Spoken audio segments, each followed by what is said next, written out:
नमस्कार. नीतिस्पंदन या चॅनलमध्ये आपले सहर्ष स्वागत आहे.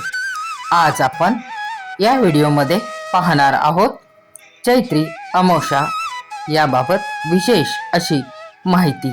चैत्र अमावस्या तिथी, पूजा विधी, दानधर्म व या दिवसाचे धार्मिक महत्त्व काय आहे, पितरांचे आशीर्वाद मिळवण्यासाठी कोणती विशेष सेवा उपाय या दिवशी करावे, उपवास व्रत करावे, त्याचे कोणते विशेष फळ आपणास मिळते, काय असतील याविषयीची माहिती आपण या व्हिडिओमध्ये सविस्तर अशी जाणून घेणार आहोत. तर चला मग सुरुवात करूया व्हिडिओला. चैत्र अमावस्या प्रारंभ होईल गुरुवारी 16 एप्रिल 2026 रात्री 8:11 व समाप्त होईल शुक्रवारी 17 एप्रिल सायंकाळी 5:21. त्यामुळे शुक्रवार ही अमावस्या तिथी साजरी होणार आहे. चैत्र महिन्यातील अमावस्या पूर्वजांना प्रार्थना करण्यासाठी, पवित्र तीर्थक्षेत्रावर स्नान करण्यासाठी, दान धर्म करण्यासाठी, आत्मशुद्धीसाठी विशेष शुभ मानली जाते.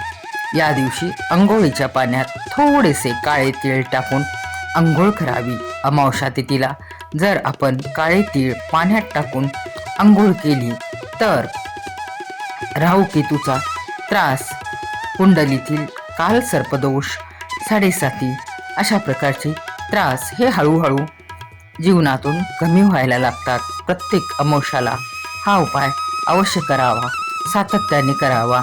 परंतु एखाद्या वेळेला आपल्याला शक्य नसेल तर आपण उपाय थांबवू शकता. या दिवशी सूर्याला अर्घ्य द्यावे.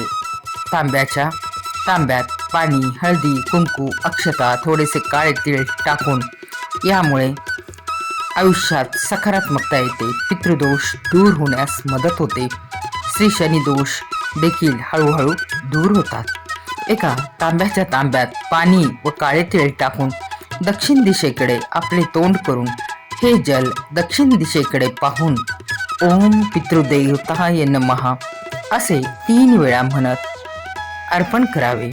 पितृदोषांपासून व्यक्तीला मुक्ती मिळते, जीवनामध्ये सकारात्मक फरक होतो, पितृंचे आशीर्वाद प्राप्त होतात.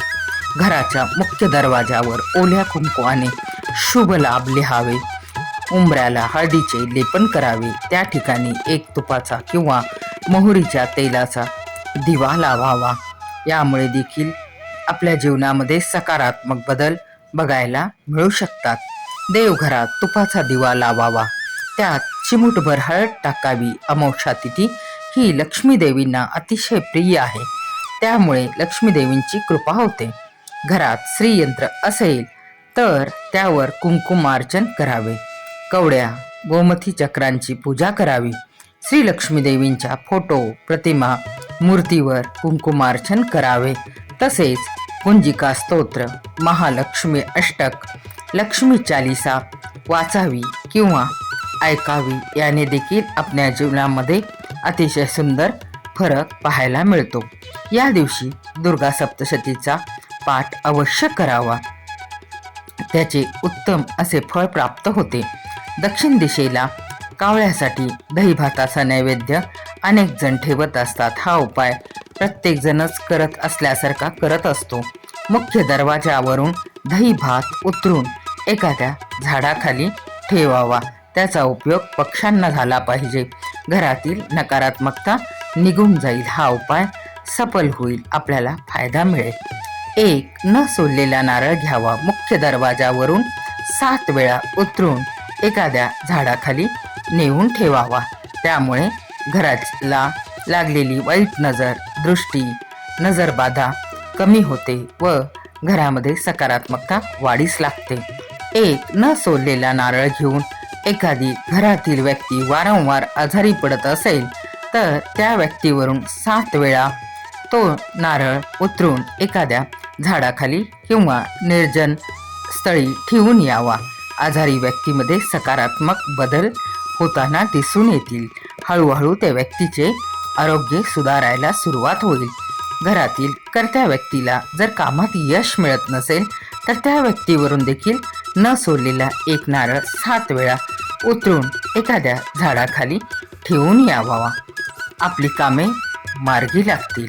व्यवसाय, उद्योग, करिअर यामध्ये आपल्याला मनसोक्त यश प्राप्त व्हायला सुरुवात होईल. पिवळी मोहरी घरातील प्रत्येक सदस्यांवरून 7 वेळा उतरून कापुरासोबत घराबाहेर जाळावी.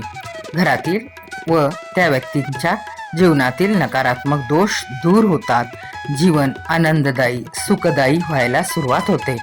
अमावस्येच्या दिवशी पिंपळाच्या झाडाला गुळ मिश्रित दूध वाहावे. काळे तीळ देखील अर्पण करावे.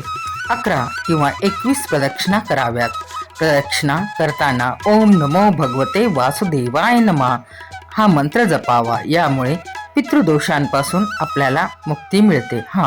अमावस्येच्या दिवशी पिंपळ वृक्षाला स्पर्श करू नये. घरावरून पिवळी मोहरी मुठभर अथवा थोडीशी घेऊन दरवाजावरून 7 वेळा उतरून उत्तर दिशेला फेकावी. दुसऱ्यांना त्रास होणार नाही याची काळजी घ्यावी. हा उपाय आपण आपल्या घरापुरता मर्यादित करत असतो. प्रत्येकाने समजून घ्यावा. श्रद्धेने, विश्वासाने उपाय करावे.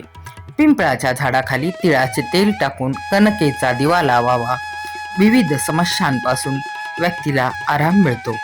पिंपळाच्या झाडाखाली तिळाच्या तेलाचा दिवा लावून ओम पितृदेवाय नमः किंवा ओम पितृदेवताय नमः या मंत्राचा 108 वेळा जप करावा.